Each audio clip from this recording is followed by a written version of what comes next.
Uma cuidadora humilde começa a trabalhar numa mansão onde segredos perigosos estão escondidos sob aparências refinadas. Logo, ela descobre uma trama sombria envolvendo herança, manipulação e tentativas silenciosas de silenciar a idosa que deveria proteger.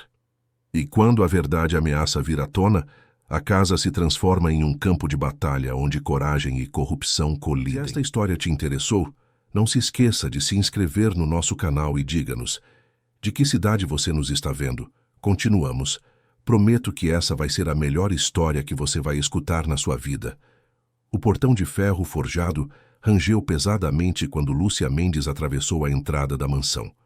Seus olhos castanhos percorreram a fachada imponente de 3 andares, revestida de pedra portuguesa e cercada por jardins impecáveis que se estendiam até onde a vista alcançava. Era uma terça-feira de março em São Paulo, no bairro nobre do Jardim Europa, e o sol da tarde projetava sombras longas sobre o caminho de pedras que conduzia à porta principal. Lúcia segurava sua bolsa de tecido surrado com força, sentindo o peso da responsabilidade que acabara de aceitar. Aos 42 anos, ela conhecia bem o significado de trabalho árduo. Criara sozinha 3 filhos após a separação do marido, acumulando empregos de faxineira, passadeira e cozinheira em diferentes casas de família. Esta oportunidade, porém, era diferente. Cuidadora de uma senhora idosa com salário fixo e a possibilidade de folgas regulares. Parecia bom demais para ser verdade. A porta de mogno maciço se abriu antes mesmo que Lúcia tocasse a campainha. Uma mulher alta e elegante, aparentando cerca de 50 anos, surgiu no batente. Seu cabelo escuro estava preso em um coque impecável, e ela usava um conjunto de alfaiataria bege que custava provavelmente mais do que Lúcia ganhava em 6 meses. Os olhos da mulher eram frios como pedras polidas, percorrendo Lúcia da cabeça aos pés em uma avaliação silenciosa e cruel. "Você deve ser a nova cuidadora", disse a mulher sem qualquer calor na voz. "Sou Verônica Almeida Costa, a administradora desta propriedade." "Entre." Lúcia engoliu em seco e atravessou a soleira. O interior da mansão era ainda mais impressionante que o exterior. O hall de entrada tinha pé direito duplo, com um lustre de cristal imenso pendendo do teto. O piso de mármore branco refletia a luz como um espelho, e uma escadaria curva de madeira nobre conduzia ao 2º andar. Quadros emoldurados em ouro adornavam as paredes, retratos de família e paisagens europeias que Lúcia não conseguia identificar. "Estabeleçamos as regras desde já", continuou Verônica, caminhando com passos firmes pelo corredor. Seus saltos ecoavam no mármore como pequenos martelos. "Você foi contratada exclusivamente para cuidar de Dona Helena. Seus horários são de segunda a sábado, das 7 da manhã às 7 da noite. Você não deve tocar em nada que não seja necessário para o cumprimento de suas funções. Não deve fazer perguntas sobre assuntos familiares. E, acima de tudo, não deve incomodar ninguém com conversas desnecessárias." Lúcia apenas assentiu, sentindo um aperto no peito. Havia algo na maneira como Verônica falava que lhe causava desconforto, uma frieza que ia além da formalidade esperada em uma casa de pessoas abastadas. Era como se cada palavra fosse cuidadosamente escolhida para estabelecer uma distância intransponível. Elas subiram a escadaria até o 2º andar, percorrendo um corredor decorado com mais quadros e móveis antigos. Verônica parou diante de uma porta dupla de madeira clara e bateu levemente antes de girar a maçaneta. "Dona Helena trouxe a nova cuidadora", anunciou Verônica, sua voz assumindo um tom levemente mais suave, mas ainda assim desprovido de genuína cordialidade. O quarto era espaçoso e banhado pela luz dourada da tarde que entrava pelas janelas amplas. Móveis de época preenchiam o ambiente, uma cama de dossel, cômodas trabalhadas, poltronas estofadas, e ali, sentada em uma cadeira perto da janela, estava a pessoa mais frágil que Lúcia já vira. Dona Helena devia ter mais de 80 anos. Seu corpo magro quase desaparecia sob o roupão de seda azul claro. Seus cabelos brancos estavam penteados com esmero, e seus olhos azuis, embora cercados por rugas profundas, brilhavam com uma lucidez surpreendente. Boa tarde, dona Helena, disse Lúcia, aproximando-se com cuidado. Sou Lúcia Mendes. Vou cuidar da senhora a partir de hoje. Os olhos azuis de Helena se fixaram em Lúcia com intensidade. A idosa estendeu uma mão trêmula, que Lúcia segurou com delicadeza. Aqueles dedos eram finos como gravetos, a pele quase transparente revelando as veias azuladas por baixo. Lúcia, repetiu Helena. Sua voz, fraca mas clara. Que nome bonito! Significa luz, não é mesmo? Sim, senhora, respondeu Lúcia, sentindo-se inexplicavelmente emocionada pela gentileza no tom da idosa. Verônica pigarreou atrás delas. Lúcia, vou lhe mostrar onde ficam os medicamentos e os horários. Dona Helena toma remédios 3 vezes ao dia, às 8 da manhã, 2 da tarde e 8 da noite. É fundamental que não haja atrasos. A saúde dela é muito delicada. Durante os 20 minutos seguintes, Verônica conduziu Lúcia por uma série de instruções mecânicas e detalhadas. Mostrou-lhe um armário trancado no banheiro adjacente ao quarto, onde ficavam guardados diversos frascos de medicamentos. Explicou a rotina diária de Helena, que incluía banho pela manhã, caminhadas curtas pelo corredor, refeições leves e períodos de descanso. Tudo era cronometrado com precisão militar, sem espaço para improvisação ou flexibilidade. Qualquer alteração no estado de saúde de Dona Helena deve ser imediatamente reportada a mim, disse Verônica, entregando a Lúcia uma pequena chave dourada. Esta é a chave do armário de medicamentos. Não a perca. E não permita que ninguém mais tenha acesso a ele. Posso perguntar uma coisa, arriscou Lúcia, vendo uma oportunidade quando Verônica fez uma pausa. A senhora mora aqui também. Verônica a encarou com uma expressão que Lúcia não conseguiu decifrar completamente, uma mistura de irritação e algo mais sombrio. Sim, sou viúva do filho mais velho de Dona Helena. Após o falecimento do meu marido, assumi a administração dos negócios da família e desta propriedade. Dona Helena não tem mais condições de gerir seus próprios assuntos. Havia algo na maneira como Verônica pronunciou as últimas palavras que fez Lúcia se arrepiar. Era como se estivesse falando de um objeto a ser gerenciado, não de uma pessoa. Quando Verônica finalmente saiu do quarto, deixando Lúcia sozinha com Helena, a idosa soltou um suspiro longo e trêmulo. Você parece uma moça boa, disse Helena, sua voz baixa. Posso fazer um pedido? Claro, dona Helena. Os olhos azuis de Helena se encheram de uma urgência que Lúcia não esperava. Nunca me deixe sozinha com ela. Por favor. Nunca. Lúcia sentiu um frio percorrer sua espinha. Com quem, dona Helena? Com Verônica, sussurrou a idosa, olhando para a porta fechada como se temesse que ela pudesse se abrir a qualquer momento. Não confie nela. Não confie em nada que ela diz. Antes que Lúcia pudesse responder, a porta se abriu novamente e uma jovem entrou sorrindo. Devia ter cerca de 28 anos, cabelos castanhos longos e olhos claros. Usava jeans e uma blusa simples, completamente diferente da formalidade de Verônica.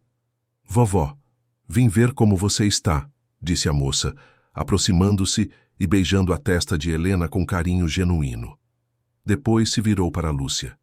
Oi, você deve ser a nova cuidadora. Sou Mariana, neta da vovó Helena. Seja bem-vinda. A diferença entre o calor de Mariana e a frieza de Verônica era gritante.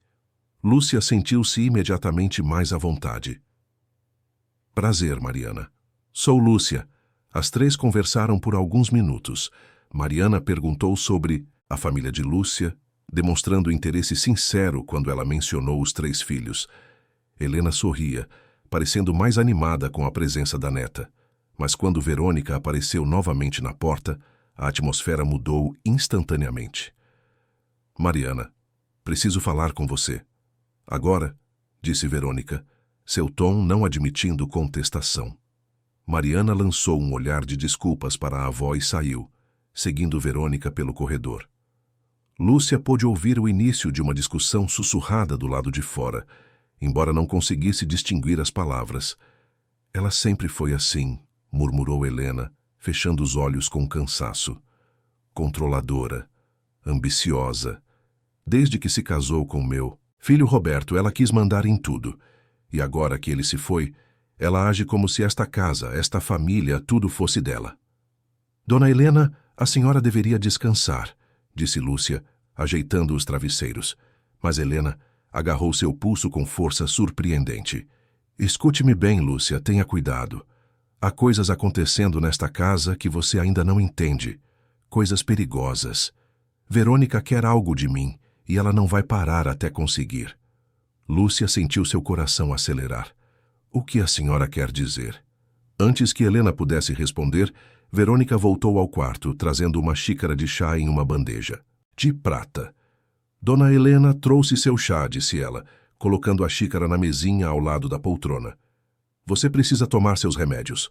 Lúcia observou Verônica preparar 3 comprimidos diferentes, dispondo-os em uma pequena tigela de porcelana. Havia algo mecanizado e frio em seus movimentos, como se estivesse executando uma tarefa repetitiva e desagradável. Enquanto Helena tomava os medicamentos, Lúcia notou como as mãos da idosa tremiam mais do que antes. E pela primeira vez desde que entrara naquela mansão imponente, ela se perguntou em que tipo de situação realmente havia se metido e se aquele emprego que parecia uma bênção não era, na verdade, o início de algo muito mais complicado e sombrio do que jamais poderia imaginar. Algo que estava apenas começando a revelar suas camadas ocultas de segredos e tensões. Os primeiros dias de Lúcia na mansão transcorreram em uma rotina rígida e silenciosa. Ela chegava pontualmente às 7 da manhã, cumprimentava os outros funcionários com educação, subia diretamente para o quarto de Dona Helena e iniciava os cuidados matinais. Banho, remédios, café da manhã leve servido em uma bandeja de prata, caminhada curta pelo corredor amplo. Tudo cronometrado, tudo sob o olhar vigilante que Lúcia sentia, mesmo quando Verônica não estava fisicamente presente. Era como se as paredes tivessem olhos, como se cada movimento fosse observado e julgado. Na quinta-feira de sua primeira semana, enquanto ajudava Helena a se vestir, Lúcia percebeu algo estranho. A idosa, normalmente lúcida pela manhã, parecia confusa e sonolenta. Suas respostas vinham lentas e arrastadas. Dona Helena, a senhora dormiu bem? Perguntou Lúcia, preocupada. Não sei, murmurou Helena, apoiando-se fortemente no braço de Lúcia. Sinto como se estivesse nadando em névoa. Acontece cada vez mais. Lúcia franziu a testa. Talvez devêssemos chamar um médico. Não, disse Helena com súbita firmeza, agarrando o pulso de Lúcia. Não chame ninguém. Especialmente não deixe Verônica saber que estamos conversando sobre isso. Antes que Lúcia pudesse insistir, ouviram passos firmes no corredor. Verônica entrou sem bater, carregando uma pasta de couro marrom sob o braço. Bom dia, disse ela, seu tom formal como sempre. Dona Helena, hoje à tarde virá o Dr. Mendonça para sua consulta de rotina. Helena pareceu se encolher na cadeira. Não precisa. Estou bem. Não é uma questão de escolha, respondeu Verônica, sua voz assumindo uma dureza de aço. O médico precisa avaliar sua condição. Além disso, temos assuntos importantes a discutir. Assuntos legais que não podem mais ser adiados. Lúcia percebeu o pânico nos olhos de Helena, mas a idosa não disse nada, apenas baixou a cabeça em resignação. Naquela tarde, Lúcia estava ajudando Helena a tomar seu chá quando um homem de meia idade chegou. Usava terno cinza e trazia uma maleta preta. Dr. Mendonça tinha um sorriso profissional e maneiras corteses, mas seus olhos eram frios e calculistas. Ele examinou Helena rapidamente, fazendo perguntas básicas sobre seu sono, apetite e dores. Sua saúde está fragilizada, disse ele a Verônica, como se Helena não estivesse presente. Os exames anteriores já indicavam declínio cognitivo progressivo. Seria prudente considerarmos medidas de proteção patrimonial. Verônica assentiu, satisfeita. Foi exatamente o que pensei. Já preparei alguns documentos. Lúcia sentiu um frio na espinha. Ela não entendia completamente de termos legais, mas havia algo profundamente errado naquela conversa, na maneira como falavam sobre Helena, como se ela fosse um problema a ser resolvido, não uma pessoa a ser cuidada. Quando o médico saiu, Verônica permaneceu no quarto. Abriu sua pasta e retirou vários papéis. Dona Helena, precisamos atualizar seu testamento, disse ela, colocando os documentos sobre a mesa. As leis mudaram e há questões fiscais que precisam ser ajustadas. Também precisamos estabelecer uma procuração para que eu possa gerenciar seus assuntos com mais eficiência. Não quero mudar nada, disse Helena, sua voz trêmula, mas determinada. O rosto de Verônica se endureceu. Você não tem escolha. Sua saúde está piorando. O próprio médico confirmou. Se não tomarmos essas providências agora, tudo pode ficar complicado depois. Você não quer criar problemas para Mariana, quer? A menção da neta fez Helena vacilar. Lúcia viu a dúvida cruzar o rosto da idosa. Vou pensar, murmurou Helena finalmente. Verônica guardou os papéis com um movimento brusco. Não demore muito. O advogado já foi consultado e está aguardando. Quando Verônica saiu, Helena começou a chorar silenciosamente. Lúcia ajoelhou-se ao lado dela, segurando suas mãos frágeis. Dona Helena, o que está acontecendo? Ela quer tudo, sussurrou a idosa. A casa, a empresa, o dinheiro. Tudo o que Roberto construiu. Ela sempre quis. E agora usa minha própria fraqueza contra mim. Mas a senhora não precisa assinar nada que não queira. Helena riu amargamente. Você não entende. Ela tem maneiras de conseguir o que quer. Sempre teve. Quando Roberto era vivo, ela o convencia de tudo. Alienou meu filho de mim, transformou-o em alguém que eu mal reconhecia. E agora que ele se foi, ela quer apagar o que resta da família dele. Naquela noite, quando Lúcia estava prestes a ir embora, encontrou Mariana no corredor. A jovem parecia perturbada. Lúcia, posso falar com você um minuto? Pediu ela, olhando ao redor para garantir que estavam sozinhas. Claro. Mariana a conduziu até um pequeno escritório no térreo, fechando a porta atrás delas. Como minha avó está realmente? Lúcia hesitou. Não queria criar conflitos, mas havia algo na sinceridade de Mariana que a fez confiar. Ela está assustada, disse Lúcia. Verônica está pressionando-a a assinar documentos. Mariana fechou os olhos, parecendo confirmar algo que já suspeitava. Eu sabia. Verônica vem agindo estranhamente há meses. Reuniões secretas com advogados, telefonemas que ela corta quando alguém se aproxima. E minha avó tem ficado cada vez mais confusa, mais fraca. Os remédios, disse Lúcia impulsivamente. Você acha que podem estar deixando-a assim? Mariana a encarou surpresa. Você também notou. Eu pensei que estava sendo paranoica. Antes que pudessem continuar, ouviram passos. Mariana abriu a porta rapidamente e encontrou Verônica do outro lado, claramente ouvindo a conversa. Mariana, que reunião interessante, disse Verônica, seu tom gelado. Suponho que estejam conspirando contra mim. Não seja ridícula, respondeu Mariana, firmeza em sua voz. Estávamos apenas conversando sobre os cuidados da vovó. Verônica olhou de Mariana para Lúcia, seus olhos estreitando-se. Lúcia, sua função aqui é cuidar de Dona Helena, não se envolver em assuntos familiares. Sugiro que se limite a isso, a menos que queira procurar outro emprego. O coração de Lúcia disparou. Ela precisava daquele trabalho desesperadamente, não podia arriscar perdê-lo. Mas, ao mesmo tempo, via o pedido de ajuda silencioso nos olhos de Mariana. Desculpe, senhora Verônica, murmurou ela, baixando os olhos. Ótimo. Agora vá para casa. Já passou da hora. Lúcia saiu da mansão com o coração apertado. No ônibus lotado que a levava de volta para a Zona Leste, onde morava em uma pequena casa alugada com os 3 filhos, ela não conseguia parar de pensar em Helena. A fragilidade da idosa, o medo em seus olhos, a sensação de estar presa em uma situação sem saída. Em casa, enquanto preparava o jantar para os filhos, seu celular tocou. Era um número desconhecido. Alô? Lúcia, sou Mariana. Consegui seu número com a agência. Desculpe ligar fora do horário, mas preciso que você me ajude. Lúcia olhou para os filhos comendo à mesa, para as paredes descascadas de sua casa humilde, e pensou em quanto aquele emprego significava para eles. Mas então pensou em Helena, sozinha e assustada naquela mansão enorme. O que você precisa? Quero que você observe tudo.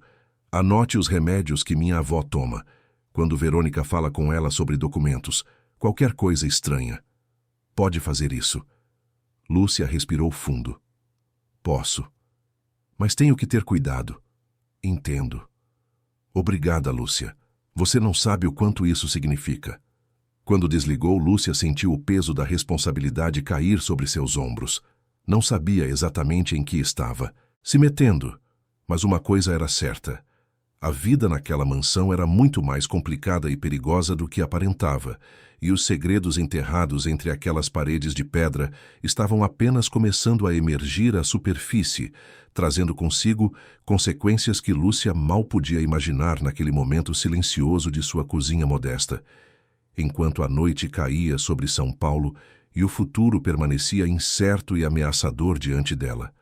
Nas 2 semanas seguintes, Lúcia tornou-se uma observadora silenciosa e meticulosa.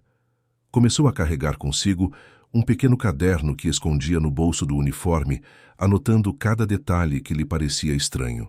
Os horários, em que Helena ficava particularmente confusa, sempre meia hora depois de tomar certos medicamentos. As visitas frequentes de um homem de terno que Verônica sempre recebia no escritório do térreo, conversas que terminavam abruptamente quando alguém se aproximava. Os telefonemas que Verônica atendia no jardim, caminhando nervosamente entre as roseiras enquanto falava em voz baixa. Em uma manhã de abril, enquanto organizava o armário de medicamentos de Helena, Lúcia decidiu fotografar os frascos com seu celular antigo. Fez isso rapidamente, com mãos trêmulas, temendo a qualquer momento ouvir passos no corredor. Havia 6 frascos diferentes, todos com nomes complicados que ela mal conseguia pronunciar. Enviou as fotos para Mariana, que respondeu algumas horas depois dizendo que mostraria a um médico de confiança. Helena estava tendo um dia particularmente difícil. Ela mal conseguia manter os olhos abertos, sua fala era arrastada e confusa. Lúcia ajudou-a a deitar-se na cama após o almoço, cobrindo-a com um lençol leve. Lúcia, murmurou Helena, segurando sua mão com força surpreendente para alguém tão frágil. Não deixe ela vencer, por favor. Não vou deixar, dona Helena, prometo. Naquela tarde, Verônica apareceu no quarto com um homem de terno que Lúcia vira outras vezes. Era alto, tinha cerca de 50 anos, cabelo grisalho penteado para trás e uma expressão que tentava parecer cordial, mas falhava completamente. Lúcia, este é Dr. André Castro, nosso advogado, apresentou Verônica. Ele veio discutir alguns assuntos legais com dona Helena. A senhora está muito cansada hoje, disse Lúcia, colocando-se instintivamente entre eles e a cama onde Helena dormitava. Talvez fosse melhor voltar outro dia. Verônica a encarou com uma frieza que fez Lúcia dar um passo atrás. Não pedimos sua opinião, aguarde do lado de fora. Lúcia olhou para Helena, que abriu os olhos brevemente, um pedido silencioso em seu olhar. Mas Lúcia não tinha escolha senão obedecer.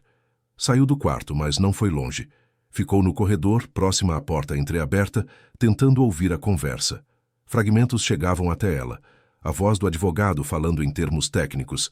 Transferência de bens, procuração irrevogável, cláusulas especiais. A voz de Helena, fraca e confusa, tentando resistir, mas claramente sem forças. E Verônica, insistente, sua voz assumindo um tom de falsa doçura que fez Lúcia sentir náusea. Você confia em mim, não confia, dona Helena. Sempre cuidei de tudo. Só estou tentando proteger o patrimônio da família, proteger o legado de Roberto. Você quer, que isso não quer. Depois de 40 minutos, o advogado e Verônica saíram. Lúcia voltou rapidamente para o quarto e encontrou Helena chorando silenciosamente. O que aconteceu? Ela quer que eu assine. Na próxima semana. Disse que o tabelião virá, que é só uma formalidade. A senhora vai assinar. Helena fechou os olhos. Não sei mais o que fazer. Estou tão cansada, Lúcia. Tão cansada. Naquela noite, Lúcia quase não conseguiu dormir. Revirava-se na cama, pensando em Helena, em Mariana, em toda aquela situação que parecia escapar de seu controle. Às 3 da madrugada, decidiu que precisava fazer algo mais concreto. Precisava de provas reais. Na terça-feira seguinte, Quando todos acreditavam que ela havia ido embora, Lúcia voltou sorrateiramente à mansão. Usou a chave que tinha do portão dos fundos, aquela destinada aos funcionários, e entrou silenciosamente. A casa estava mergulhada em escuridão, apenas algumas luzes de segurança iluminavam fracamente os corredores. Seu coração batia tão forte que ela temia que o som pudesse acordar alguém. Desceu as escadas com cuidado extremo, evitando os degraus que sabia que rangiam. No térreo, caminhou até o escritório que Verônica usava, uma sala ampla com estantes de livros e uma mesa de mogno imponente. A porta estava trancada. Lúcia sentiu um momento de frustração, mas então lembrou-se de algo que vira. Verônica guardava uma chave extra em um vaso decorativo próximo à porta. Com mãos trêmulas, Lúcia procurou e encontrou a pequena chave de prata. O escritório cheirava a madeira polida e perfume caro. Lúcia ligou a lanterna de seu celular, mantendo o feixe de luz baixo. Começou a examinar os papéis sobre a mesa. Havia correspondências do banco, extratos que mostravam transferências de valores altos para contas que Lúcia não reconhecia. Documentos legais com timbres de escritórios de advocacia. E então ela encontrou uma pasta de couro marrom, a mesma que Verônica sempre carregava. Dentro dela, um documento intitulado Novo Testamento e Procuração Geral e Irrevogável. Lúcia começou a ler, sua compreensão limitada pelos termos jurídicos complicados, mas algumas coisas ficaram dolorosamente claras. O documento transferia o controle total de todos os bens de Helena para Verônica. A empresa familiar, a mansão, contas bancárias, investimentos, tudo. Lúcia fotografou cada página, suas mãos tremendo tanto que precisou fazer várias tentativas para conseguir imagens nítidas. Então ouviu vozes. Seu sangue gelou. As vozes vinham do corredor, se aproximando. Lúcia reconheceu a voz de Verônica e a do advogado André Castro. Não podemos esperar muito mais, dizia André. Os bancos estão fazendo perguntas. Precisamos daquela assinatura o quanto antes. Ela vai assinar, respondeu Verônica com confiança cruel. Aumentei a dosagem dos medicamentos como você sugeriu. Na sexta-feira ela estará dócil o suficiente. Lúcia sentiu fúria queimar em seu peito. Então suas suspeitas estavam corretas. Estavam usando remédios para deixar Helena confusa e manipulável. As vozes estavam cada vez mais próximas. Em pânico, Lúcia procurou um lugar para se esconder. Viu uma porta lateral no escritório que dava para um pequeno armário de arquivo. Enfiou-se lá dentro, fechando a porta cuidadosamente. Através de uma pequena fresna, ela podia ver Verônica e André entrarem no escritório. Verônica acendeu a luz da mesa. Preciso te mostrar algo, disse ela, caminhando até uma estante e pressionando um mecanismo escondido.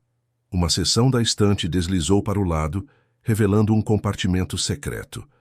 Lúcia observou, mal conseguindo respirar. Dentro do compartimento havia mais documentos, maços de dinheiro e o que parecia ser uma memória digital, um pequeno pendrive. Aqui estão as transferências, disse Verônica, pegando alguns papéis. 2 milhões já foram movidos para a conta em Miami. Mais 3 milhões serão transferidos, assim que tivermos a procuração assinada. André assentiu examinando os documentos. E quanto à neta Mariana? Ela pode criar problemas. Verônica riu, um som frio e sem humor. Mariana é ingênua. Quando perceber o que aconteceu, já será tarde demais. Além disso, ela não tem provas de nada. Eles continuaram conversando por mais 20 minutos, discutindo detalhes sórdidos de seu plano. Lúcia fotografou tudo o que podia através da fresta, incluindo o compartimento secreto aberto. Finalmente eles saíram. Lúcia esperou mais 15 minutos intermináveis antes de ousar se mover. Quando saiu do armário, suas pernas mal a sustentavam. Ela saiu do escritório. Trancou a porta. Devolveu a chave ao vaso e fugiu da mansão como se estivesse sendo perseguida por fantasmas. No dia seguinte, Lúcia mostrou tudo a Mariana em um café distante da mansão. A jovem empalideceu ao ver as fotos. Isso é muito pior do que eu imaginava, sussurrou ela. Precisamos agir rápido. A assinatura está marcada para sexta-feira. O que podemos fazer? Perguntou Lúcia. Mariana respirou fundo. Tenho um advogado de confiança. Vou mostrar isso para ele hoje mesmo. E precisamos proteger minha avó. Lúcia, você pode garantir que ela não tome todos aqueles remédios? Lúcia assentiu, embora soubesse o risco que estava correndo. Se vou fazer isso, preciso ter certeza de que vamos conseguir pará-la. Mariana segurou as mãos de Lúcia. Vamos. Não vou deixar Verônica destruir minha família. Enquanto voltava para a mansão naquela tarde, Lúcia sentiu uma mistura de medo e determinação. Sabia que os próximos dias seriam cruciais, que cada movimento precisaria ser cuidadosamente calculado, porque Verônica não era apenas ambiciosa e cruel, era inteligente e poderosa, e não hesitaria em destruir qualquer um que se colocasse em seu caminho. Inclusive, uma simples cuidadora que ousou desafiar seus planos. A sexta-feira amanheceu com um céu nublado sobre São Paulo. Lúcia chegou à mansão com o estômago embrulhado de nervosismo. Sabia que aquele seria o dia decisivo, o momento em que tudo poderia dar certo ou desmoronar completamente. Tinha as provas em seu celular, cópias guardadas em 3 lugares diferentes, como Mariana havia instruído. Mas mais importante, tinha um plano. Quando subiu para o quarto de Helena, encontrou a idosa ainda na cama, parecendo mais frágil do que nunca. Seus olhos azuis, porém, tinham um brilho diferente naquela manhã. Menos confusão, mais consciência. Bom dia, dona Helena, disse Lúcia suavemente. Como a senhora está se sentindo? Assustada, admitiu Helena. Hoje é o dia, não é? Lúcia olhou para a porta fechada e aproximou-se baixando a voz. Escute bem. Confie em mim. Vou ajudá-la. Mas precisa fazer exatamente o que eu disser. Passou então a explicar o plano em sussurros rápidos. Nos últimos 3 dias, Lúcia havia reduzido secretamente a dosagem dos medicamentos que deixavam Helena sonolenta, substituindo parte das pílulas por vitaminas inofensivas que comprara na farmácia. Helena estava mais lúcida agora, seus pensamentos mais claros. Durante a manhã, a mansão foi tomada por uma atividade incomum. Funcionários limpavam e organizavam a sala de reuniões do térreo. Verônica circulava pelos corredores com expressão satisfeita, vestindo um conjunto de alfaiataria azul marinho que lhe dava um ar de autoridade corporativa. Às 2 da tarde, os convidados começaram a chegar. O advogado André Castro foi o primeiro, trazendo maleta de couro e expressão profissional. Depois veio o tabelião, um homem idoso de óculos grossos e postura curvada que parecia desconfortável com toda a situação. Mariana chegou logo em seguida, lançando para Lúcia um olhar significativo. A sala de reuniões foi preparada como se para uma cerimônia solene. Uma mesa de mogno polido ocupava o centro, cercada por cadeiras estofadas. Sobre a mesa, os documentos estavam dispostos em ordem perfeita, canetas de prata ao lado, tudo arranjado com precisão intimidadora. Lúcia ajudou Helena a descer as escadas. A idosa caminhava devagar, apoiada em sua bengala, cada degrau uma pequena vitória. Quando entraram na sala, o silêncio foi quebrado apenas pelo som abafado dos passos. Dona Helena, que bom que chegou, disse Verônica, seu tom falsamente cordial. Por favor, sente-se aqui. Indicou a cadeira principal, posicionada de frente para os documentos. Helena sentou-se lentamente, suas mãos tremendo levemente sobre a bengala. O tabelião pigarreou, ajeitando os óculos. Bom, vamos começar. Preciso confirmar que a senhora Helena Almeida Costa está aqui por vontade própria e em pleno uso de suas faculdades mentais. Houve uma pausa. Lúcia, de pé atrás da cadeira de Helena, segurou a respiração. Sim, disse Helena, sua voz surpreendentemente firme. André Castro começou a explicar os documentos, usando termos jurídicos complicados que claramente tinham a intenção de confundir. Falou sobre transferências de administração, poderes especiais, cláusulas de proteção patrimonial. Verônica observava tudo com expressão satisfeita, ocasionalmente assentindo como se para encorajar Helena. Mariana, sentada do outro lado da mesa, estava visivelmente tensa. Seus dedos tamborilavam nervosamente sobre a superfície polida.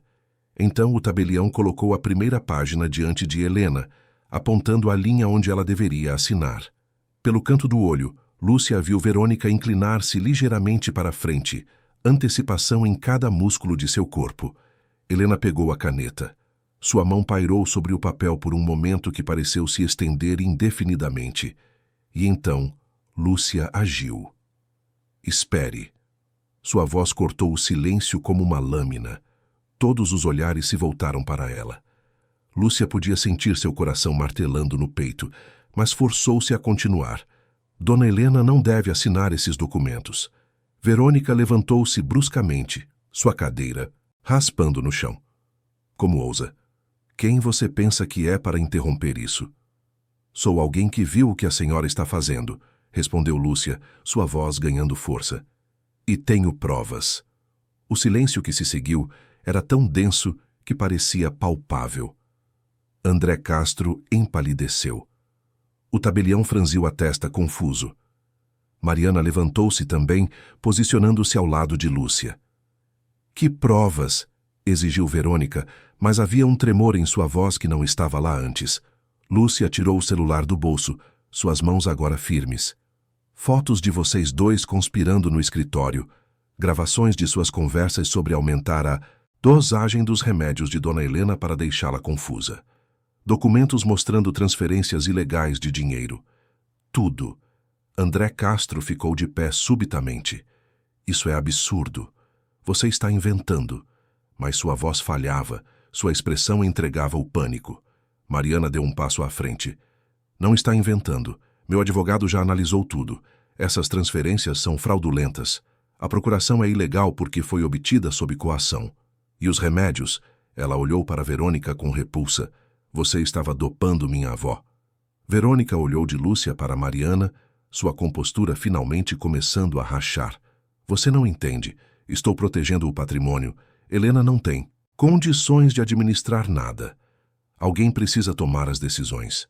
Alguém como você, disse Helena, sua voz fraca, mas clara. Alguém que quer roubar tudo que Roberto construiu. Eu não estou roubando, gritou Verônica, perdendo completamente o controle. Eu trabalhei para essa família, dediquei minha vida, mereço isso. O tabelião levantou-se guardando seus materiais. Lamento, mas não posso prosseguir com esta cerimônia. Há claras irregularidades aqui. André Castro tentou salvar a situação. Senhor tabelião, essas são acusações infundadas de funcionários descontentes. Por favor, não. Mas o tabelião já estava saindo, claramente querendo se distanciar de qualquer problema legal. Mariana aproximou-se de André. Você tem duas opções. Ou admite sua participação e testemunha contra ela, ou vou garantir que responda como cúmplice em todos os processos que vou abrir. André olhou para Verônica, que o encarava com fúria, depois para Mariana. Lúcia podia ver o cálculo acontecendo em sua mente, pesando lealdade contra a autopreservação. Ela me contratou, disse ele finalmente, a voz derrotada. Pediu para preparar documentos que dariam a ela controle total. Sugeriu aumentar os medicamentos. Organizou as transferências. Eu apenas segui instruções. Verônica girou em sua direção, traição estampada em seu rosto. Como ousa? Estou fazendo o que preciso para me proteger, respondeu André pegando sua maleta e caminhando em direção à porta. Verônica ficou sozinha no centro da sala, todos os olhares fixos nela. Por um momento, ela pareceu menor, sua aura de autoridade dissolvendo-se. Então, com um movimento súbito, ela pegou um copo de água que estava sobre a mesa e aproximou-se de Helena. Beba, dona Helena, seus remédios. Não, gritou Lúcia, mas Verônica foi mais rápida, pressionando o copo contra os lábios de Helena. A idosa bebeu alguns goles antes que Mariana conseguisse empurrar o braço de Verônica para longe, o copo caindo e se estilhaçando no chão, de mármore. Helena começou a se engasgar, levando as mãos à garganta. Lúcia correu para ela, segurando-a. O que você deu para ela? Gritou Mariana. Verônica deu um passo atrás, compreensão e horror cruzando seu rosto. Eu não. Eu apenas. Helena estava pálida, suando, sua respiração acelerada. Lúcia pegou o copo caído, vendo um resíduo branco no fundo. Chame uma ambulância, gritou ela. Agora! Mariana já estava no telefone.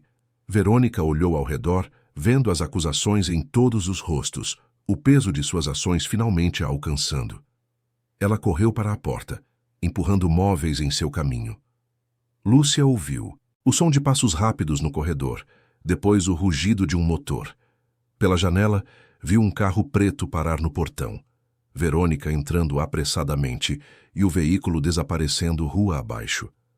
Mas Lúcia não tinha tempo para pensar nisso. Helena estava em seus braços, pálida e tremendo, e tudo o que importava naquele momento era mantê-la viva. Era garantir que toda essa coragem, toda essa luta não teria sido em vão, porque Helena merecia justiça, merecia ver o dia em que a verdade finalmente triunfaria sobre a mentira e a manipulação que haviam dominado sua vida por muito tempo.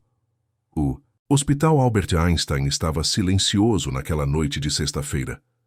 Lúcia permanecia sentada em uma cadeira de plástico duro no corredor do 5º andar, ainda vestindo o uniforme manchado, suas mãos entrelaçadas sobre o colo. Mariana caminhava de um lado para outro, o celular colado ao ouvido, fazendo ligações urgentes para advogados e para a polícia. Já eram quase 11 da noite, quando o médico finalmente saiu do quarto de Helena. "Como ela está?" perguntou Mariana, correndo até ele. O médico, um homem jovem de jaleco branco e expressão cansada, suspirou. "Estável. Fizemos uma lavagem gástrica completa. Havia sedativos muito fortes em seu organismo, mas conseguimos eliminar a maior parte. Ela vai se recuperar, mas precisa de observação." Lúcia sentiu suas pernas fraquejarem de alívio. "Posso vê-la?" "Pode, mas ela está dormindo. Melhor deixá-la descansar."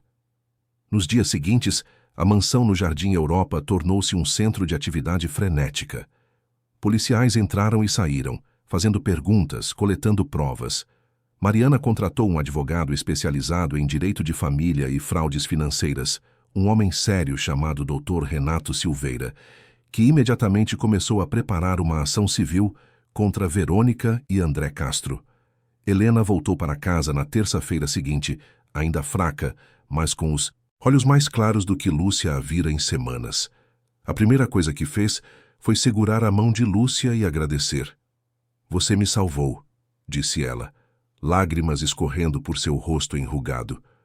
"Nunca vou esquecer isso." Lúcia apenas apertou sua mão, emocionada demais para falar, mas a calma era enganosa. Na quinta-feira de manhã, enquanto Lúcia ajudava Helena a tomar café no quarto, Mariana entrou com um envelope grande em mãos, expressão perturbada. "Isso foi deixado no portão durante a noite", disse ela, colocando o envelope sobre a mesa. "Não tem remetente." Lúcia observou Mariana abrir o envelope, com cuidado. Dentro havia vários papéis e uma carta escrita à mão. Mariana começou a ler em voz alta, sua voz tremendo. "Para quem possa interessar. Meu nome é André Castro e escrevo esta carta como confissão e pedido de desculpas. Fui coagido por Verônica Almeida Costa a participar de um esquema fraudulento. Mas a verdade é maior e mais sombria do que eu mesmo sabia inicialmente. Verônica não agia sozinha. Ela recebia ordens de Eduardo Sampaio, sócio majoritário da Costa Empreendimentos, a empresa fundada pelo falecido Roberto Costa. Eduardo planejava apropriar-se de todo o patrimônio da família usando a incapacidade de Dona Helena como justificativa legal. As transferências de dinheiro que organizei eram apenas a primeira etapa. O plano completo envolveria declarar Dona Helena incapaz, assumir controle total da empresa e forçar a venda de ativos para empresas fantasmas controladas por Eduardo. Anexo cópias de conversas, contratos e comprovantes que provam tudo isso. Peço perdão pelos meus atos e espero que esta informação ajude a fazer justiça." O silêncio que se seguiu era pesado. Helena estava pálida, as mãos tremendo sobre a xícara de chá. "Eduardo Sampaio", repetiu ela, a voz mal passando de um sussurro. Roberto confiava nele, como um irmão. Foram sócios por 30 anos. Mariana folheava os documentos anexos, sua expressão ficando cada vez mais sombria. "Tem tudo aqui.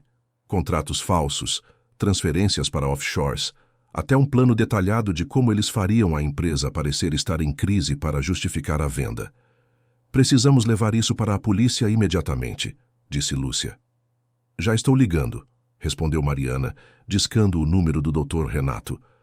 Mas antes que a ligação completasse, houve um ruído alto vindo do térreo. Vidros se quebrando, gritos dos funcionários.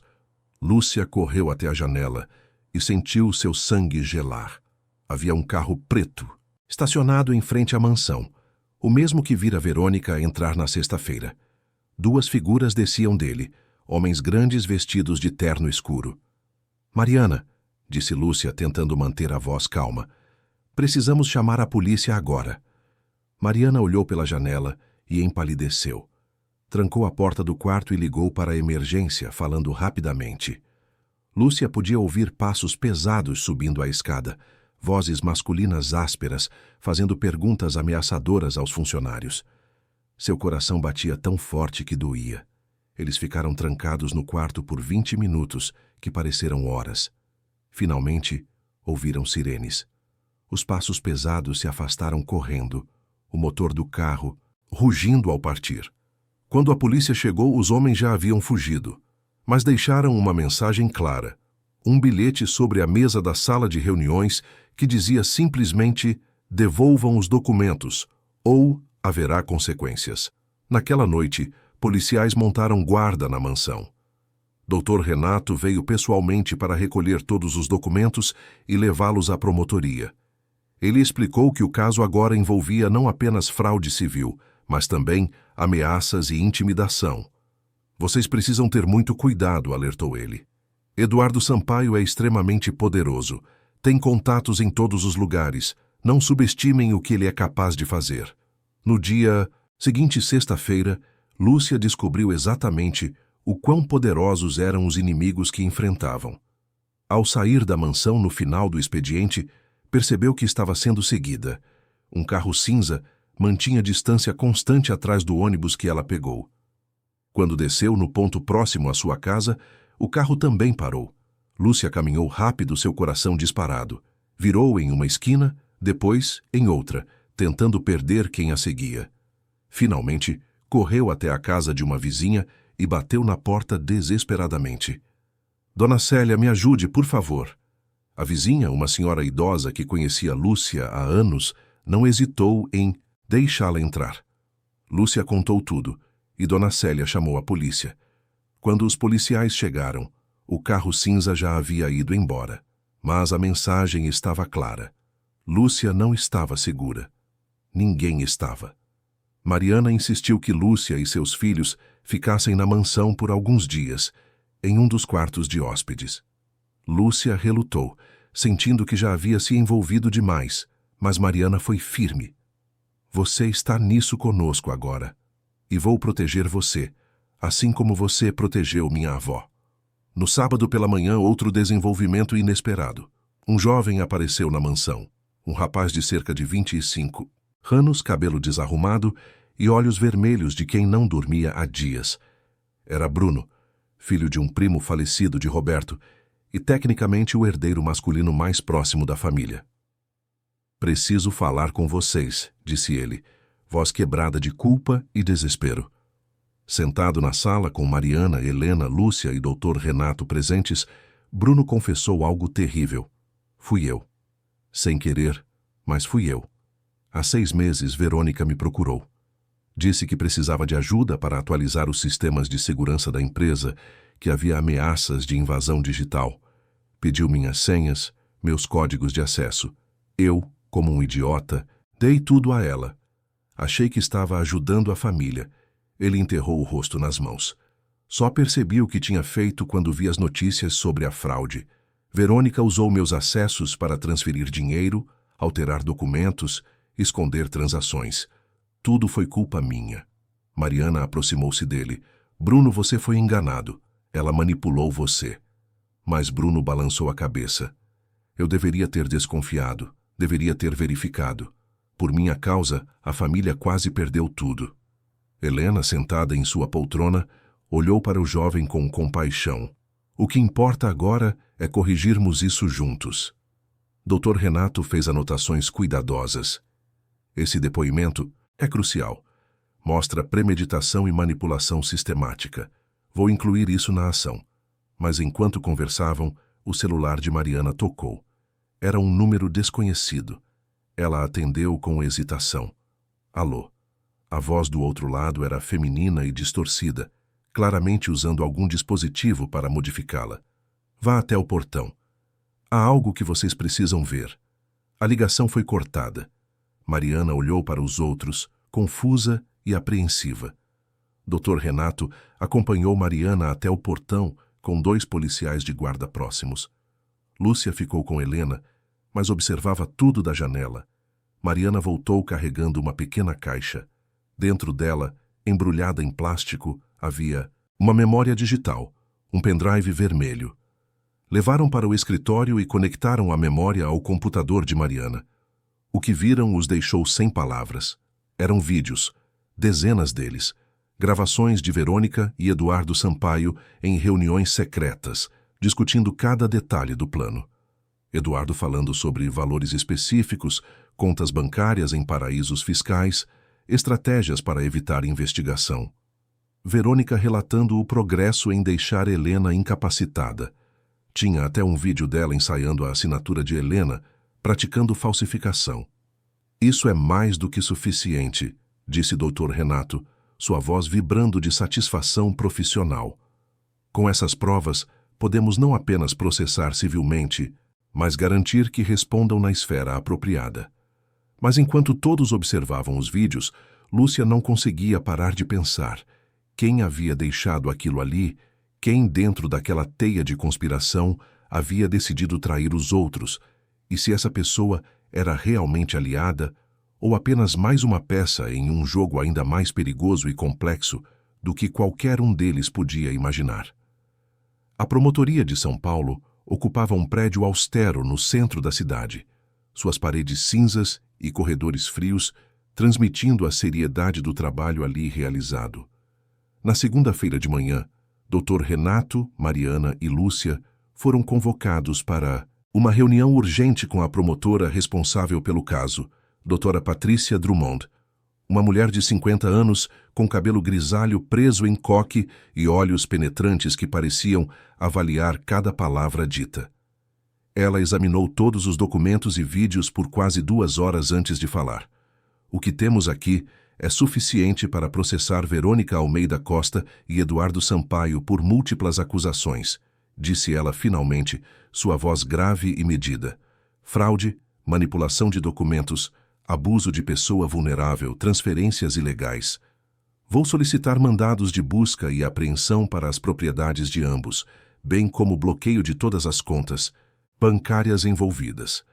Ela fez uma pausa, seu olhar se fixando em Lúcia. Preciso alertá-los, porém. Eduardo Sampaio não é um alvo comum.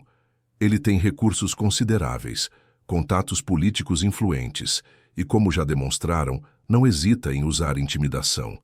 Vocês precisam ser extremamente cautelosos. Mariana assentiu, mas sua expressão era determinada. Vamos fazer o que for necessário para proteger minha avó e recuperar o que é nosso. Naquela tarde, de volta à mansão, a tensão era palpável. Policiais continuavam de guarda, mas todos sabiam que não seria suficiente se Eduardo realmente decidisse agir. À noite, o telefone da mansão tocou. Mariana atendeu pondo no viva-voz. Alô. A voz de Verônica soou do outro lado, tensa e urgente. Mariana, preciso falar com você. Sozinha. Não vou encontrar você sozinha. Você tentou prejudicar minha avó. Escute-me. Houve uma pausa, e quando Verônica falou novamente, havia algo diferente em sua voz. Algo que soava a desespero genuíno. Eu cometi erros terríveis. Sei disso. Mas você não entende o perigo em que todos estão. Eduardo é muito mais perigoso do que imaginam. Ele tem pessoas em todos os lugares. Polícia, judiciário, até mesmo na promotoria. Como podemos confiar em você? Perguntou Mariana, cética. Porque eu também estou fugindo agora. Achei que era parceira dele, mas percebi que sou apenas mais uma ferramenta descartável. Ele tem planos para se livrar de mim assim que não for mais útil. Quero fazer um acordo. Eu entrego tudo o que sei sobre Eduardo, todas as provas que ele não sabe que tenho em troca de proteção. Lúcia, ouvindo tudo, sentiu uma mistura de raiva e desconfiança. Essa mulher havia tentado destruir Helena e agora queria ajuda. Que tipo de provas? Perguntou o Dr. Renato, que também estava presente. Tudo. Contas offshore, parceiros secretos, políticos que ele suborna, empresas fantasmas. Tenho gravações de conversas onde ele admite ter eliminado obstáculos anteriores. Verônica hesitou. Tenho medo do que ele vai fazer comigo quando descobrir que vocês têm evidências contra ele. Onde você está? Perguntou Mariana. Em um lugar seguro por enquanto. Mas só vou entregar as provas pessoalmente. E só para ela. A voz de Verônica indicou Lúcia. É a única em quem posso confiar que não tem segundas intenções. Todos olharam para Lúcia, que sentiu o peso da responsabilidade cair sobre ela novamente. É uma armadilha, disse Dr. Renato imediatamente. Óbvio demais. Talvez, concordou Lúcia. Mas e se não for? E se ela realmente tiver provas que possam acabar com Eduardo de vez? Passou a noite seguinte planejando. Dr. Renato insistiu em envolver a polícia, mas Verônica deixara claro que não apareceria se houvesse presença policial. Finalmente, chegaram a um compromisso. Lúcia iria, mas carregaria um dispositivo de rastreamento e um comunicador escondido. Policiais à paisana estariam próximos, prontos para intervir ao primeiro sinal de perigo. O encontro foi marcado para quarta-feira à tarde, em uma praça movimentada no bairro da Liberdade, onde a multidão providenciaria tanto segurança quanto camuflagem. Lúcia chegou 20 minutos antes do horário combinado. Sentou-se em um banco próximo ao chafariz central, fingindo ler um jornal enquanto seus olhos escaneavam constantemente os arredores. Seu coração batia acelerado, as mãos suavam. Às 3 em ponto, viu Verônica. A mulher estava irreconhecível. Cabelo escuro, agora loiro e curto, óculos escuros cobrindo metade do rosto, roupas simples completamente diferentes de sua elegância habitual. Ela se sentou ao lado de Lúcia, não olhando diretamente para ela. Você trouxe o que eu pedi? Perguntou Verônica, voz baixa. Lúcia havia levado uma cópia falsa das evidências em uma memória digital, como o Dr. Renato sugerira. A verdadeira estava em local seguro. Trouxe. E suas provas. Verônica abriu a bolsa ligeiramente, deixando Lúcia ver outro pendrive. Tudo está aqui. Contas, nomes, datas, gravações. Suficiente para destruir Eduardo completamente. Por que está fazendo isso agora? Perguntou Lúcia. Por que a mudança repentina? Verônica respirou fundo. Porque percebi que estava sendo usada. Eduardo nunca pretendeu me dar o que prometeu. Descobri que ele planejava me incriminar por tudo e ficar com todo o dinheiro. Encontrei e-mails, conversas onde ele ri de mim, me chama de idiota útil. Ela riu amargamente. A ironia é que ele estava certo. Antes que Lúcia pudesse responder, viu o movimento súbito. 2 homens de terno se aproximavam rapidamente pela esquerda. Verônica os viu também e ficou pálida. É uma armadilha. Eduardo me encontrou.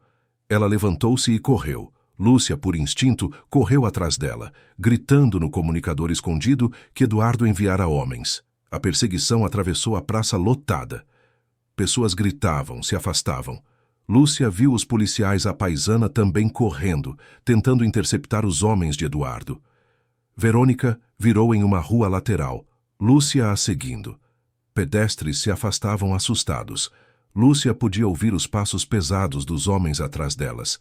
Verônica cortou por um mercado municipal, derrubando barracas, criando obstáculos. Lúcia pulou caixas de frutas, escorregou, em algo molhado quase caiu, mas se recuperou.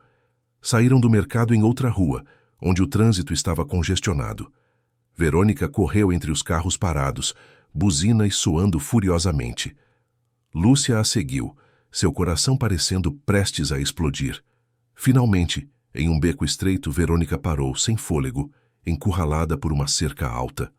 Os homens de Eduardo apareceram na entrada do beco, bloqueando a saída. Mas então sirenes cortaram o ar. Carros policiais cercaram a área. Os homens de Eduardo recuaram, mas não antes de um deles conseguir arrancar a bolsa de Verônica e fugir correndo. "Não!" gritou Verônica. "As provas!" Lúcia viu o homem desaparecer em uma viela lateral. A polícia tentou segui-lo, mas ele era rápido, conhecia as ruas. Quando finalmente conseguiram escoltar Lúcia e Verônica para um local seguro, uma delegacia próxima, Verônica estava em choque. "Perdi tudo. Ele tem as provas agora." Dr. Renato, que chegara logo em seguida, tentou consolá-la. "Ainda temos o que você nos disse. Seu testemunho." Mas Verônica balançou a cabeça. "Eduardo vai destruir tudo agora. Vai eliminar evidências, subornar testemunhas. Vocês não entendem o poder que ele tem." Lúcia, ainda processando tudo o que acontecera, de repente se lembrou de algo. Quando os policiais levavam Verônica da viatura, ela deixara cair seu casaco no chão. Lúcia o havia pego instintivamente. Abriu o casaco e verificou os bolsos. Em um deles, escondido em um compartimento interno costurado, encontrou algo. Outro pendrive. Verônica olhou para ele, surpresa. "Eu havia esquecido. Fiz 2 cópias. Uma na bolsa, óbvia. Outra escondida, caso algo desse errado."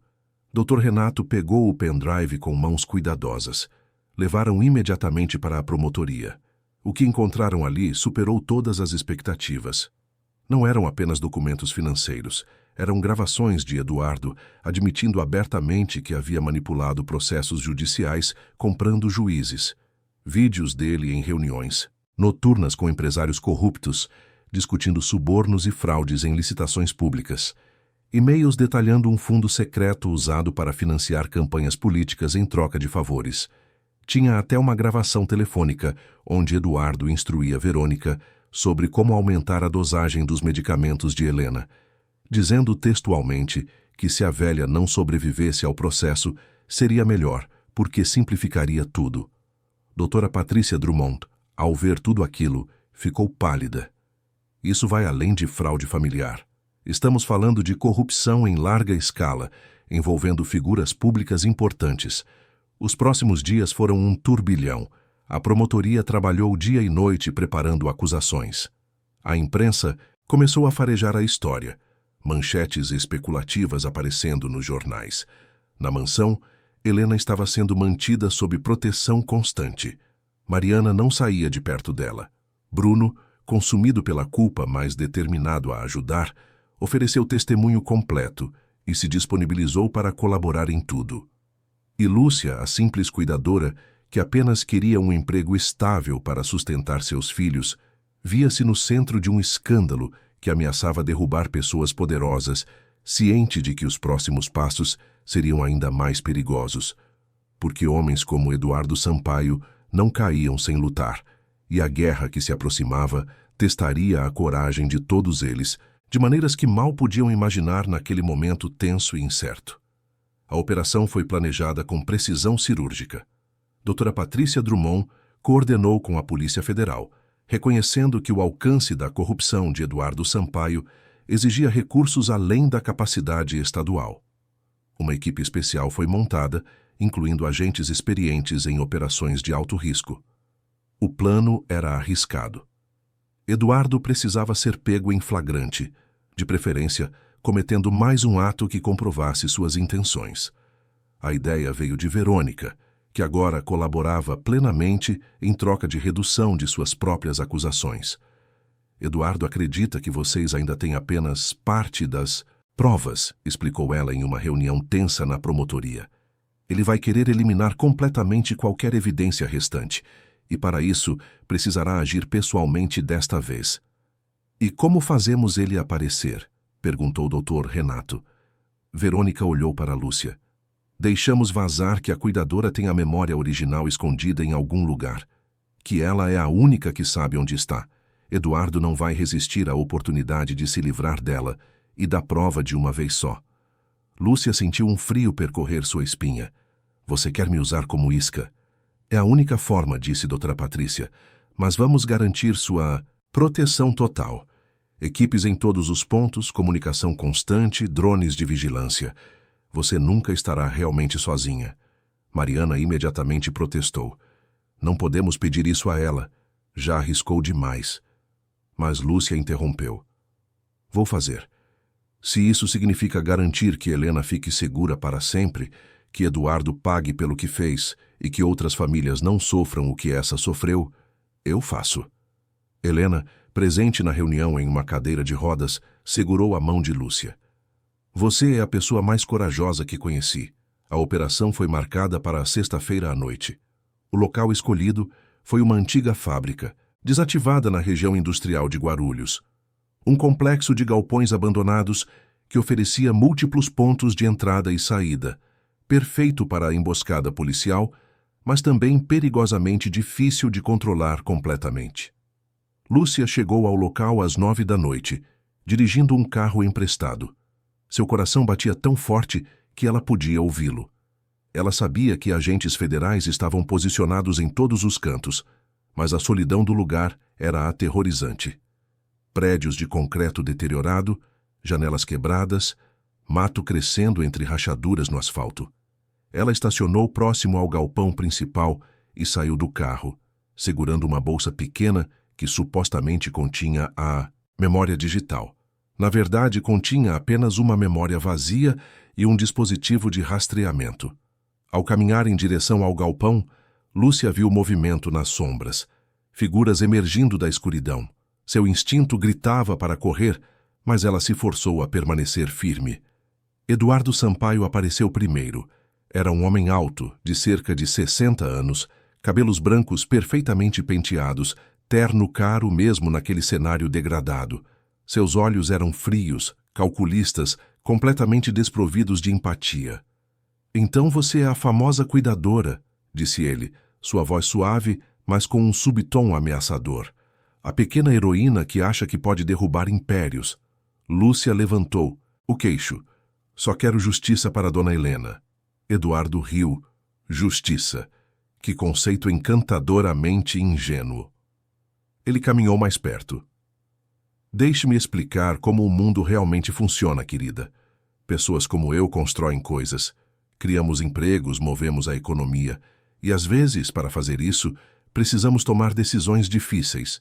Helena era um obstáculo, antiga, fraca, presa a sentimentalismos que impediam o progresso.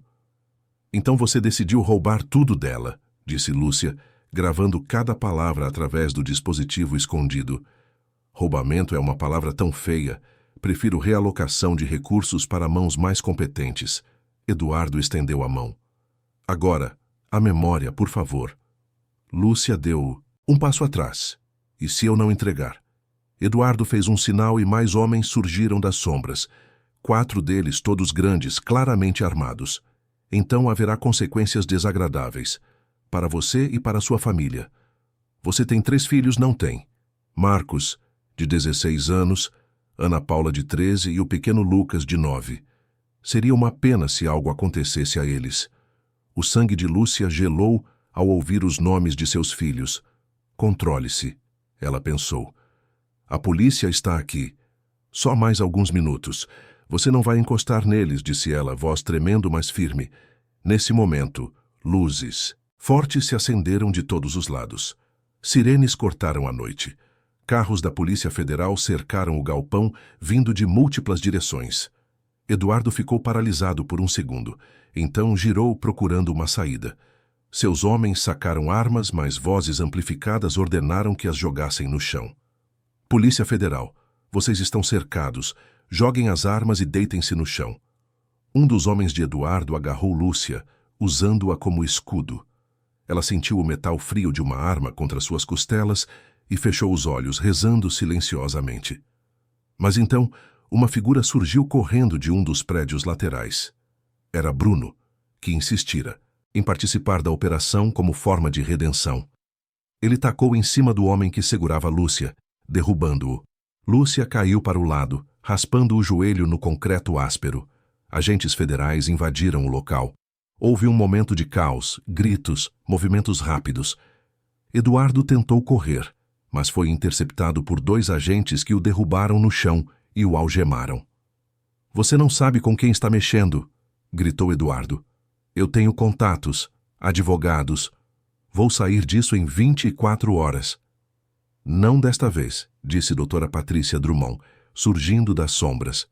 Temos provas irrefutáveis de corrupção, fraude, manipulação judicial e conspiração. E temos seu próprio testemunho admitindo tudo, gravado há poucos minutos. A expressão de Eduardo mudou, compreensão e fúria cruzando seu rosto. Enquanto Eduardo era colocado em uma viatura, outro carro chegou. Dele desceu Verônica, escoltada por policiais. Ela havia concordado em aparecer como parte de seu acordo de delação. Helena também estava lá, tendo insistido em testemunhar o desfecho pessoalmente. De sua cadeira de rodas, ela encarou Verônica pela primeira vez desde a tentativa de envenenamento. Por que? Helena perguntou, voz quebrada. Por que você faria isso? Verônica baixou os olhos, incapaz de sustentar o olhar da idosa. Ganância, ambição, inveja. Escolha o que preferir. Todas as respostas são verdadeiras. Ela hesitou. Lamento profundamente. Sei que isso não vale nada agora, mas lamento. Helena apenas balançou a cabeça, lágrimas escorrendo. Você destruiu esta família. Não, disse Mariana, aproximando-se e colocando a mão sobre o ombro da avó. Ela tentou destruir, mas não conseguiu. Porque tivemos pessoas corajosas que lutaram pela verdade. Ela olhou para Lúcia com gratidão. Nos dias seguintes, a história explodiu em todas as mídias. Jornais estampavam manchetes sobre o maior escândalo de corrupção empresarial do ano. Eduardo Sampaio e Verônica Almeida Costa presos. Dezenas de políticos e empresários sendo investigados. Contas bloqueadas, mandados de busca cumpridos em escritórios de advocacia e empresas fantasmas. André Castro, o advogado, recebeu pena reduzida por sua colaboração. Verônica enfrentaria anos respondendo por suas ações, embora sua delação tivesse garantido alguma clemência. Eduardo, sem colaborar e com a arrogância de acreditar que seu poder o protegeria, viu-se abandonado pelos aliados que perceberam que associar-se a ele agora era tóxico. Um mês depois, em uma tarde ensolarada de junho, Lúcia foi chamada ao escritório particular de Helena na mansão. A idosa, agora recuperando forças com tratamento adequado e medicação correta, estava sentada atrás da mesa de mogno que já fora de seu falecido filho. Sente-se, Lúcia, disse Helena sorrindo. Lúcia obedeceu, ainda desconfortável com formalidades. Você salvou minha vida, começou Helena. Mais do que isso, salvou minha dignidade, meu patrimônio e o futuro da minha família. Nunca conseguirei retribuir completamente, mas quero tentar. Ela empurrou alguns documentos pela mesa. Esta é a escritura de uma casa em um condomínio seguro em Santana. 3 quartos, jardim, garagem. É sua, livre de qualquer ônus. Também estabeleci um fundo educacional para seus 3 filhos. Marcos, Ana Paula e Lucas terão educação completa garantida, incluindo universidade. Lúcia sentiu lágrimas encherem seus olhos. Dona Helena, eu não posso aceitar. Pode e vai, disse Helena firmemente. Além disso, quero te oferecer um cargo permanente. Não como cuidadora, embora eu adoraria que continuasse me fazendo companhia, mas como gerente administrativa desta propriedade. Alguém em quem confio completamente para cuidar dos interesses da família. Mariana, de pé ao lado da avó, assentiu. Precisamos de pessoas íntegras, Lúcia. Pessoas que coloquem o que é certo acima do que é conveniente. Lúcia não conseguia falar. Apenas chorava, anos de esforço, de luta, de noites se perguntando como pagaria as contas, tudo culminando naquele momento de reconhecimento e recompensa. Quando finalmente conseguiu reunir palavras, disse simplesmente: Obrigada. Obrigada por confiar em mim. Somos nós que agradecemos, disse Helena, por nos lembrar que existe bondade no mundo, que a coragem não vem de poder ou dinheiro, mas de caráter. Lúcia saiu da mansão naquele dia levando muito mais do que documentos e promessas. Levava a certeza de que fizera a diferença, de que uma pessoa simples, com recursos limitados, mas coração determinado, podia enfrentar a corrupção e vencer, que a verdade, quando defendida com coragem inabalável, tinha força para derrubar os mais poderosos impérios, erguidos sobre mentiras, e que às vezes, Quando tudo parece perdido, surge uma luz inesperada que ilumina o caminho, mostrando que justiça e bondade ainda existem, esperando apenas por alguém corajoso o suficiente para lutar por elas. A mansão, finalmente livre das sombras que a assombravam, respirava paz novamente. Helena, cercada pelo amor de Mariana e pela lealdade de Lúcia, sabia que sua família, embora ferida, sobreviveria e prosperaria. E Lúcia entendeu que nunca fora apenas uma empregada, mas o pilar que impedira que tudo desmoronasse, a heroína improvável cuja coragem simples salvara não apenas uma família, mas restaurara a fé na possibilidade de que o bem pode triunfar sobre o mal. Queridos ouvintes, esperamos que a história de Lúcia Mendes e Helena Almeida Costa tenha tocado seus corações profundamente. Para continuar essa jornada emocional repleta de reviravoltas, preparamos uma playlist especial com histórias igualmente cativantes e inspiradoras. Encontrem-na clicando aqui ao lado esquerdo de sua tela. Se essa narrativa de coragem, justiça e redenção emocionou vocês, não se esqueçam de se inscrever em nosso canal e deixar seu precioso like neste vídeo. Todos os dias trazemos histórias únicas que exploram a complexidade da vida, a força do caráter humano e a eterna luta entre o bem e o mal. Não percam nossos próximos conteúdos. Queremos saber o que acharam dessa história. Então aguardamos vocês nos comentários, compartilhando suas reflexões, emoções e quais momentos mais marcaram vocês nessa jornada ao lado de Lúcia. Até a próxima história.